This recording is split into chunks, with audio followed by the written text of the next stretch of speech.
voilà, je suis là, content encore de vous écouter. Je veux dire, de mettre dans le cadre de cette plateforme de communication en Christ.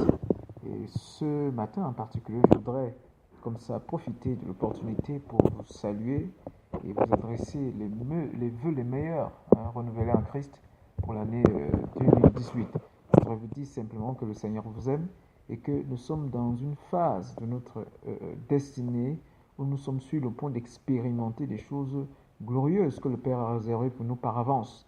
Et donc, je saisis cette occasion pour vous encourager par cette communication, pour vous challenger et vous dire demeurez en Christ et ne vous laissez pas distraire et emporter par le fond de ce monde.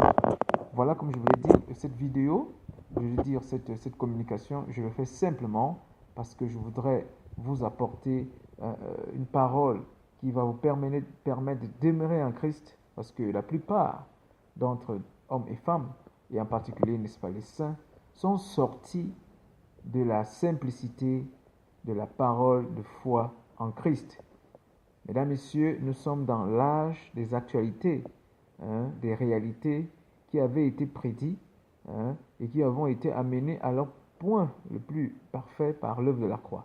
Jésus-Christ est venu dans ce monde non pas seulement pour accomplir l'œuvre de la rédemption, mais surtout et surtout pour introduire dans notre expérience quotidienne la réalité en Christ. Cette réalité, c'est ce qui est appelé, n'est-ce pas, la destinée prophétique.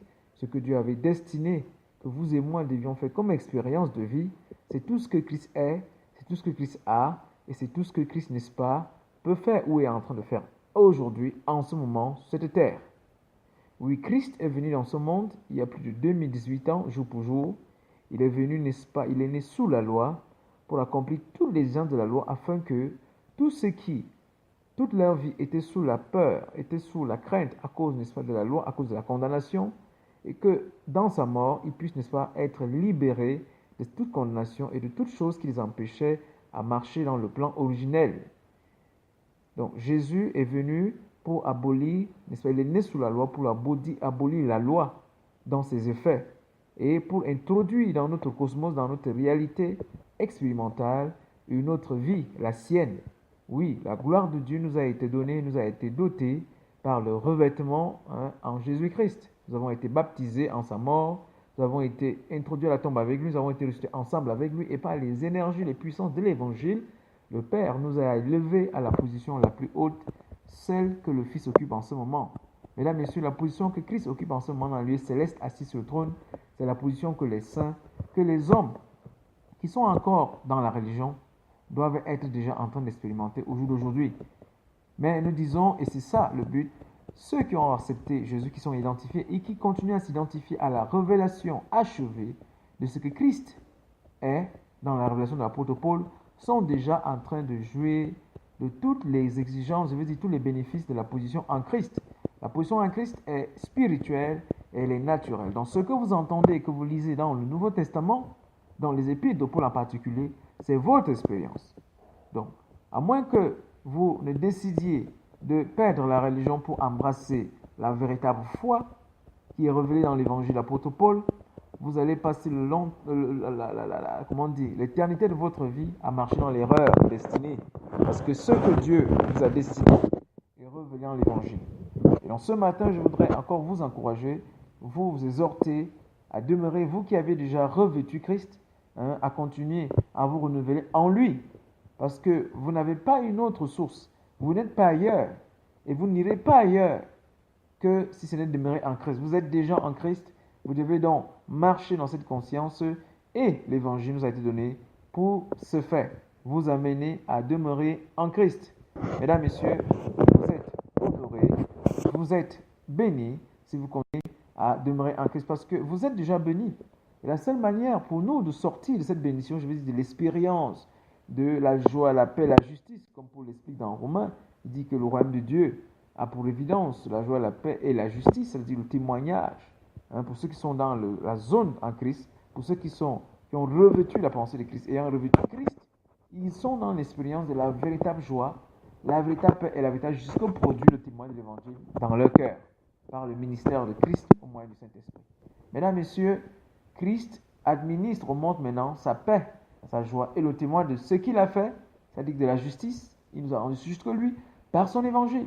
Donc, en écoutant l'évangile, vous écoutez Christ. En vous identifiant à l'évangile, vous reconnaissez, vous acceptez et vous comprenez que tout ce que Christ est, c'est la vérité de Dieu à votre sujet.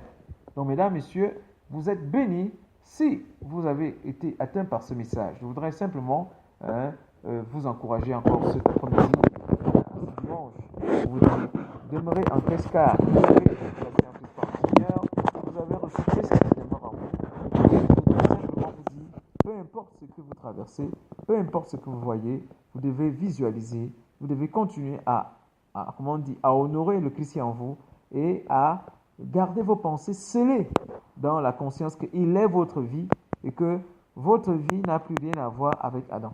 C'est ce que je voulais partager avec vous aujourd'hui. Je crois et j'espère, ben je n'espère pas, je sais que le Seigneur va continuer à vous édifier. Je bénis Dieu parce que cette parole a certainement encouragé quelqu'un ce matin. Je bénis Dieu parce que cette parole va certainement t'amener à sortir de cette torpeur, de cette chose, de cette lourdeur qui t'a tenu captif jusqu'à aujourd'hui. Donc je déclare que ta semaine est bénie. Je déclare qu'elle est bénissante, elle est fructueuse. Alléluia. Je déclare que ta bénie est exaltante, ta journée est exaltante. Que ta semaine soit l'expérience de Christ dans une joie parfaite, dans une paix parfaite, dans une justice qui ne souffre d'aucune, n'est-ce pas, comment on dit, atteinte, n'est-ce pas, des témoignages des œuvres de la mort. Vous avez été délivré du royaume de la mort dans lequel vous étiez dans l'ignorance avant que vous n'écoutiez l'évangile. Vous êtes maintenant translaté et scellé et établi dans le royaume de Christ. Christ est en vous, vous êtes en Christ. Réjouissez donc vous toute cette semaine car vous avez été élus dans le Fils et vous partagez la destinée du Fils maintenant dans votre chair. Que l'honneur et la gloire de Dieu reviennent, reviennent au Père pendant que cette parole vous accompagne tout au long de votre semaine. Vraiment, je suis honoré et je vous donne rendez-vous dans une prochaine, n'est-ce pas, diffusion dans le cadre de cette plateforme. Amen.